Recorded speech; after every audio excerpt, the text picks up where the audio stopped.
दिल्ली के India habitat centre में बुधवार को apex chamber of commerce and industry की 19वीं वार्षिक बैठक संपन्न हुई। बैठक में महासचिव सुनील चड्ढा ने 19वीं वार्षिक रिपोर्ट प्रस्तुत करते हुए सदस्यों को वर्ष भर की गतिविधियों से अवगत कराया।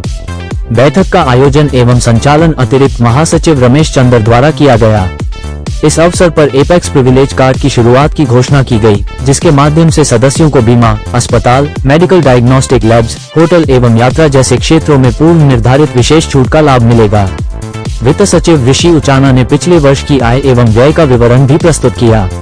अध्यक्ष कपिल चोपड़ा ने उद्योग जगत के समक्ष मौजूद प्रमुख चुनौतियों बढ़ती लागत, पर्यावरणीय अनुपालन दबाव, शहरी अवसंरचना, कौशल अंतर, तकनीकी बदलाव और एमएसएमई के लिए वित्त की सीमित उपलब्धता पर प्रकाश डाला। उन्होंने सरकार एवं नीति निर्माताओं के साथ रचनात्मक संवाद की आवश्यकता पर बल दिया। मुख्य वक्ता व उपाध्यक्ष रघुवंश अरोड़ा ने न्यूनतम वेतन मामलों में प्राप्त न्यायिक संरक्षण, डीडीए की पुनर्विचार याचिका खारिज होने से फ्रीहोल्ड नीति पर स्पष्टता, बिजली दरों में राहत तथा एमसीडी द्वारा फ्लो वाइज फैक्ट्री लाइसेंसिंग की वापसी जैसी उपलब्धियों का उल्लेख किया।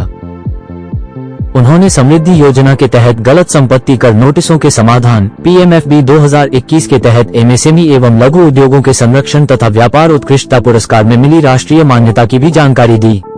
आइए देखते हैं टोटल खबरें के वरिष्ठ संवाददाता राजेश खन्ना की इस रिपोर्ट में मीडिया से बात करते हुए अध्यक्ष एवं अन्य पदाधिकारियों ने क्या कहा।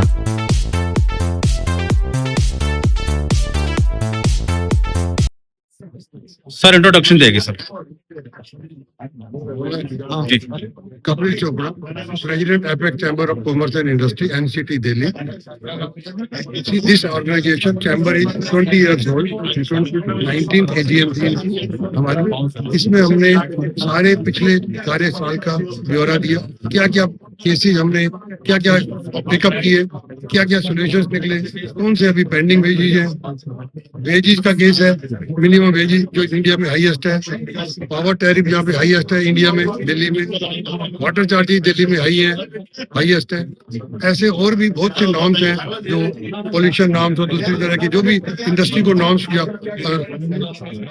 कंप्लीट करने पड़ते हैं, जो फॉर्मेलिटीज और to set up and increase industry में जो बॉटलनेक्स है उस सब के बारे में डिस्कशन किया। और गवर्नमेंट को हम लिखेंगे तो कुछ मीटिंग्स करेंगे, कुछ उनको टेकअप कर रहे हैं आने वाले साल में।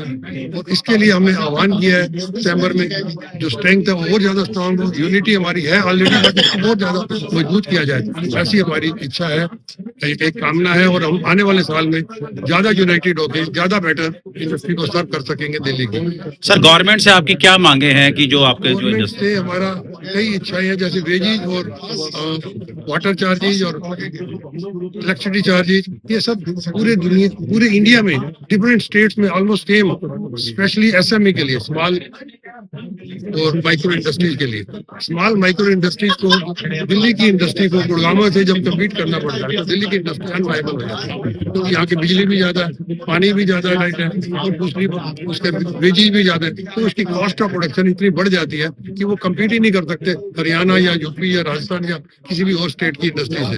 तो दिल्ली की इंडस्ट्री इससे या तो शिफ्ट होने के चांस है या बंद हो रही है, या शिफ्ट होगी या बंद होगी, उसके बिना उनके पास कोई और चारा नहीं है। तो उस चीज को बचाने के लिए दिल्ली की इंडस्ट्री को इसको at par with the other industry लेना चाहिए। एसएमई के लिए खास तौर से सारी एक यूनिफॉर्म पॉलिसी होनी चाहिए ऑल इंडिया लेवल पे। सर 4 लेबल कोड जो नए आए हैं तो उसको लेकर आप क्या कहना चाहेंगे? वो बहुत अच्छे सुझाव हैं उसको, लेकिन इम्प्लीमेंट करते वक्त हमें फिर दोबारा उसमें हम चाहेंगे कि उसमें अपने सुझाव दे सके फाइनल लेवल पे, लेकिन ओवरऑल लेवल पे पूरे इंडिया लेवल पे अगर उसको किया जाए तो अच्छा। लेकिन उसमें कुछ लॉज हैं जो स्टेट लेवल पे उसमें जाएंगे, जो स्टेट सीएम के पास जाएंगे, जैसे दिल्ली के सीएम के पास जब वहां जाके वो फिर दोबारा से डिफरेंट रूप में करना ले ले या उसकी डायरेक्शन ना चेंज कर दे, क्योंकि नॉर्मली क्या होता है फिर स्टेट लेवल में जो पॉलिटिक्स है उसको मॉडिफाई कर देती है अपने इंटरेस्ट की वजह से। तो हम चाहेंगे कि यूनिफॉर्म पॉलिसी पूरे इंडिया लेवल पे अगर अडॉप्ट की जाए इंडस्ट्री के लिए बहुत अच्छा होगा। सर आखिरी सवाल है, जीएसटी जैसे कम किया गया, क्या उससे जो है कि एपेक्स चैम्बर कॉमर्स के जो इंडस्ट्री जो जुड़े हुए हैं उनको फायदा हुआ कुछ? इसके बारे में क्या कहते हैं? जीएसटी कम किया गया, कईयों को फायदा हुआ, कईयों को नहीं भी हुआ, कोई एतबार नहीं, लेकिन जीएसटी कम होना फायदा तो हुआ ही है, लेकिन कुछ सिलेक्टेड इंडस्ट्री के लिए कम हुआ है, क्योंकि जो उस कैटेगरी में फॉल करते थे जब जीएसटी में क्या हुआ, उन्होंने मोस्टली 18% या 5% कर दिया। जो 12 में फॉल करते थे उनका 5 हो गया, जो 28 में फॉल करते थे उनका 18 हो गया। तो जिनका एक्सेस में था 28 में या 12 में, बहुत ही लिमिटेड इंडस्ट्री थी, उनको बेनिफिट हुआ, उनका जीएसटी कम हो गया। और बाकी इंडस्ट्री जो 18 और 5 में पहले ही थी, उनको तो वही के वही रहे ना, उनको कोई खास बेनिफिट नहीं हुआ। They are still the same. ठीक है सर। मेरा मेरा नाम रमेश चंद्र है और मैं एपेक्स चैम्बर कॉमर्स इंडस्ट्रीज में additional secretary general business development के लिए हूँ। और आज की जो हमारी सभा थी, ये 19th AGM थी। हमारे को 19 साल हो गए काम करते हुए, और हमारी जो बॉडी है इसने बहुत अच्छे काम किए हैं इंडस्ट्री के लिए। जैसे वेजेस के लिए बहुत जबरदस्त हमारा काम हुआ है। इस तरह जो भी समस्या आती है उनको सॉल्व करते हैं। प्रॉपर्टी टैक्स के लिए हमारे से बहुत अच्छा काम हुआ है, उसी की वजह से कि हमारा प्रॉपर्टी टैक्स अभी भी जी कैटेगरी में आ रहे हैं। तो ये सारी चीजें हैं जो हमारे लिए बहुत अच्छी है।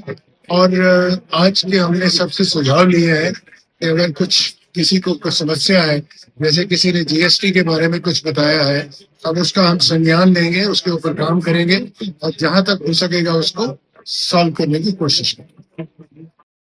यस, मेरा नाम सुनील चड्ढा है और मैं एपेक्स चैम्बर ऑफ कॉमर्स का सेक्रेटरी जनरल। ये एक थोड़ी टेढ़ी पोस्ट है, जिस पोस्ट के ऊपर हमको सबसे ज्यादा काम भी करना पड़ता है और हर एक के साथ में इंटरेक्ट भी करना पड़ता है। आज की जो हमारी एजीएम है, हम अच्छे खासे बड़े हो गए, 20 साल के हो गए। 19th एजीएम है ये हमारी, और इस पीरियड के अंदर पिछले 20 सालों में हमने इस शहर के लिए, इस शहर की इंडस्ट्री के लिए बहुत काम किया है। हमारी अचीवमेंट्स जो है वो कोर्ट के केसेस के साथ तो है ही, उसके अलावा गवर्नमेंट के अंदर हमने हर जगह के ऊपर कोशिश करी है कि जो भी पॉलिसीज एंटी इंडस्ट्री थी उन सबको हम किसी तरह से ठीक कर सकें। आज भी बहुत सारी परेशानियां हैं हमारी इंडस्ट्री के पास, जैसे महंगी बिजली है और महंगा पानी है, लेबर महंगी है। हर एक चीज जब महंगी होती है, हम इन सभी चीजों को एज रॉ मटेरियल यूज करते हैं। तो जैसे अगर लोहे का भाव बढ़ जाए, तो अगर वो पूरे देश में बढ़ता है तो उससे इंडस्ट्री को फर्क नहीं पड़ता। लेकिन अगर लोहे का भाव किसी एक जगह बढ़ जाएगा तो वहां के लोग उस इंडस्ट्री को चला नहीं पाएंगे। जो भी रेट्स है, वो रेट्स में यूनिफॉर्म होना चाहिए। दिल्ली के अंदर बिजली का रेट डबल है, दिल्ली में लेबर का रेट डबल है। ऐसे में इंडस्ट्री को चलाना यहाँ पर बहुत मुश्किल होता है।